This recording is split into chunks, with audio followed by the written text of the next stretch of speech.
And you see, this is really the shortest track of them all. Oh!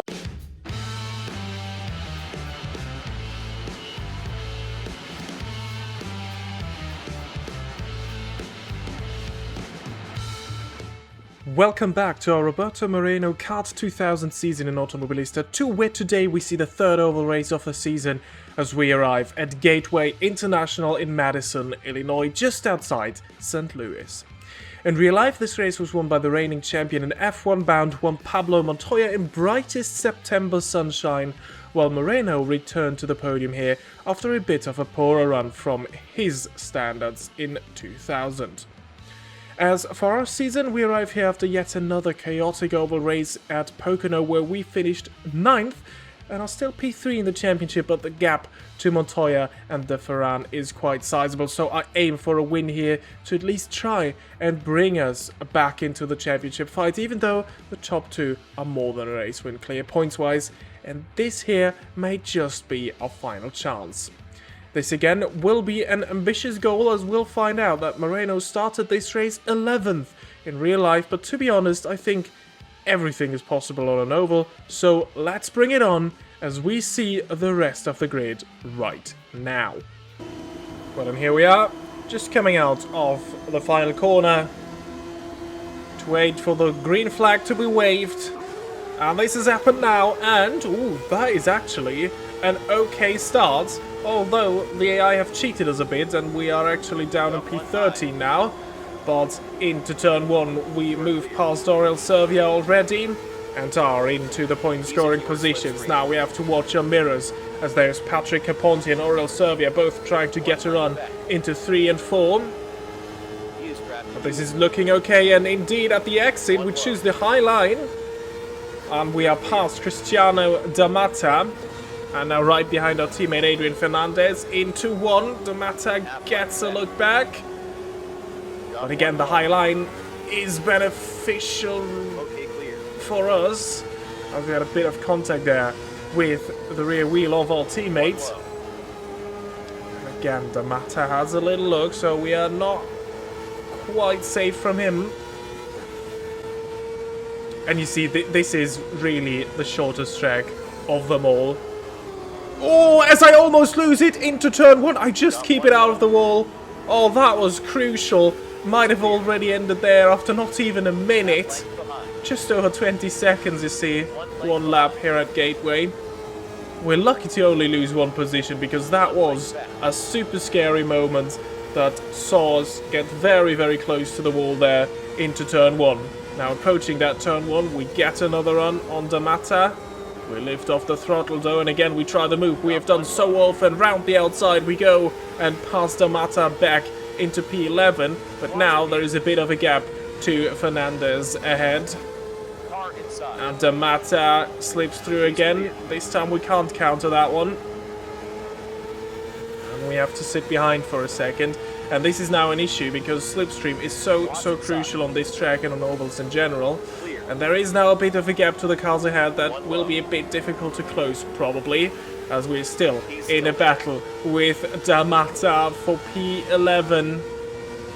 For the moment we have it, but there goes D'Amata, and there is contact, and again we get close to the wall. Capontier slips through as well, and that was another heart-in-the-mouth moment. Twice now we almost lost it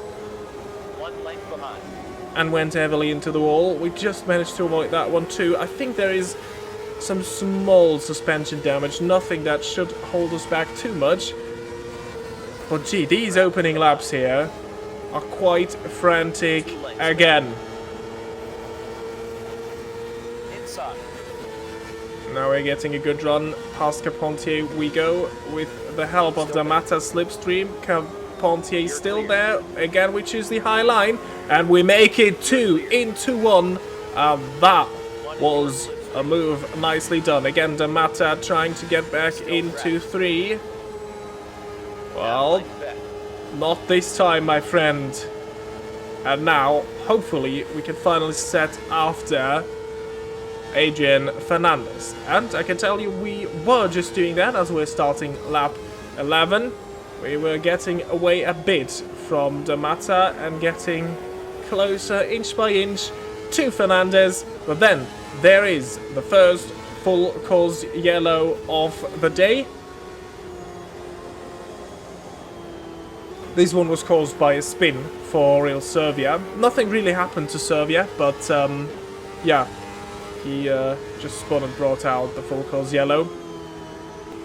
And that means the pit's open. And this is interesting now, because I thought, well, why the hell not go in, change tyres, and top up the fuel to not have to stop on the greens. And half the grid thinks the same, but the other half stays out now. So we will lose a couple of positions now, but we will not lose a lap. And this is the risk that the others have taken that stayed out, that if they have to stop on the greens, they might as well lose a lap due to this track being so short. So this is what I absolutely wanted to avoid, and this is why I went in during the caution. And now we will have to catch up back to the field. Memo Gidley will be the car that we are following as we are waiting the restart. P15, we didn't even lose that much, and I think we even passed some in the pits, including Christian Fittipaldi and, crucially, Juan Pablo Montoya, who was in as well and who had a slower pit stop. But now, here is the restart. We have cold tyres. This is a bit of a disadvantage, and we have a heavier car. Immediately, Christian Fittipaldi shows inner mirrors. But we want to try and attack as... Oh, look at that. These two cars already dropping back. But we, for the moment, have to defend or fight against Christian Fittipaldi. He goes for a move. Now behind us is Juan Pablo Montoya. I'm still trying to get my tyres up to temperature, which is so crucial. We saw a slide already in the final corner. But, well... we're slowly getting them there, but we have lost another position, and we are losing quite some time. Look at the cars ahead, and then the gap to the next group of cars. There goes Montoya. Still trying to find the rhythm again, but this at the exit here worked tremendously, and now we are all over the rear wing of Christian Fittipaldi. Into turns 1 and 2 we go again. Montoya down our inside, but the high line is proving so good for us. I wonder why the AI are not using it, because there is grip up there. And again, now Christian Fittipaldi gets held up by Luis Garcia Jr. And we pass Fittipaldi. Well, alongside Garcia going into turn 1. We lift earlier off the throttle. We get past Garcia and we try to get past Gidley as well. He gets us at the exit. Into the slipstream we go again. Can we make it into the final corner? Oh, we're too far back, I'm afraid. We try the up and under. I don't know if you even call it that like that on an oval, but it was. So side by side we go towards turn 1. There is a bit of contact even with Memo Gidley. That was my mistake in this case here. But gee, okay, we made it stick. We are past. He's in your slipstream. And now Half length behind. we can actually try and set after the next group of cars ahead.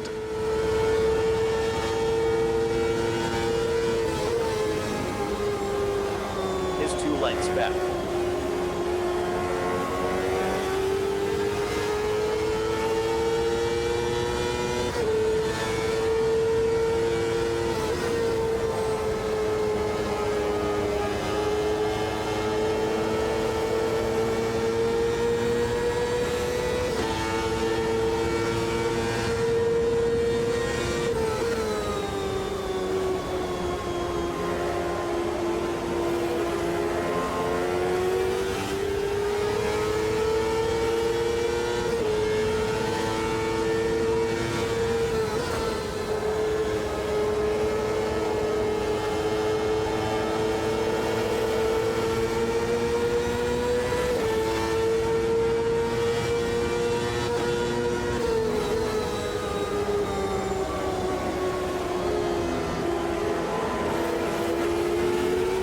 here we are now in striking distance of Michel Jourdain Jr. and the two cars ahead. I think one of them is Casey Mears, the one in the middle I could not identify yet. There we are, in the slipstream again. Yes, the laps just fly by.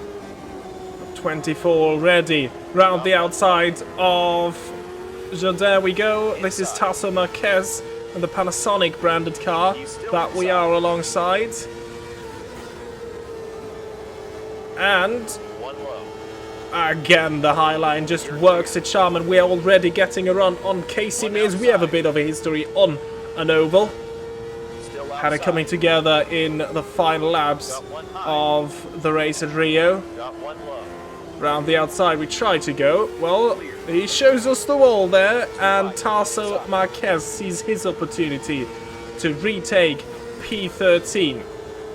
This is actually great news, because that means of the cars that have made the stop during the caution, I think we are actually leading them, and we are back into the point scoring position. So this race we'll see how it plays out strategically. It also depends on the amount of full course yellows that we will still have, and yeah, how the strategies play out in general. Right now, way too early to tell, and there will be like 4 or 5 pit stops maybe this race, as we make it past Casey Mears and back into P11, which I think was where we were ahead of the pit stop. Casey Mears briefly went ahead again, but I think now we should be fine. Although he's getting a run there on the back straight. But not this time. And now we are securely up to P11. And now, well, we'll jump ahead in time a bit. As the next car that we will be fighting is the Renault Mercedes of Marc Blondel. The Englishman who scored points at Jacarapagua, the only time he scored this season, and actually the highest finish for a Mercedes powered car. But look at that. Oh, and there is another full course yellow, and again I can show you what was the cause of that, and again it is Aurel Servia into turn 1, rearwards into the wall he goes. And yeah, this is a bit of an issue, because Servia is now just ahead of us without a rear wing. And usually, even though it says pit closed, you can pit if your car is damaged, but Servia just didn't choose to do so. And he also waited for the pits to open, which meant that we lost a couple of car lengths to the guys ahead. And that, of course, all resets the entire strategy, because now also the cars that hadn't pitted during the first full course yellow were able to come in. So what we actually did was lose track position with that first stop. So for now, wrong strategic call. We're still in P13 as we leave the pits, and we are behind Cristiano De Mata again. Oh, we have been battling with him in the early stages of this race, as we are slowly, very, very slowly getting to the halfway point. Well, to be honest, it's still 20 laps away. As we try to get back to the safety car queue, or the pace car queue. And at the end of this lap, there will be the restart. And let's hope that Aurel Servia can keep it out of the walls for a bit, because so far, he hasn't. 2 cautions caused by the same man. Ooh, as I run a bit wide there into the final corner. Not the greatest of restarts. There is a big distance now between me and De Mata. So I have to catch up for actually being able to make a move. This was odd. I wasn't having the confidence I had before in this track, where I think was lapping quite quickly. But now, I don't know if I was doing something differently, if I just can't handle the car that is now a lot heavier with a full tank of fuel. But I was dropping back, and I couldn't keep up. 2 lengths behind. As you watch me drop further behind from the matter, and I will have to watch my mirrors in the next couple of seconds. Is 2 lengths back.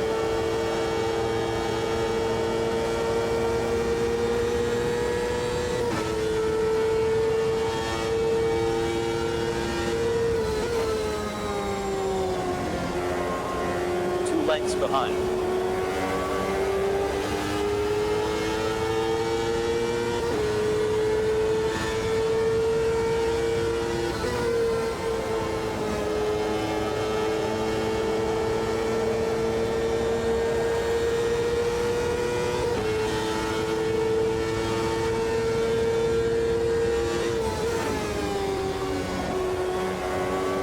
He's in your slipstream.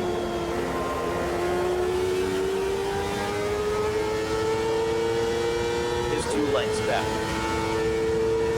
1 inside. And there's the move. Fittipaldi's through.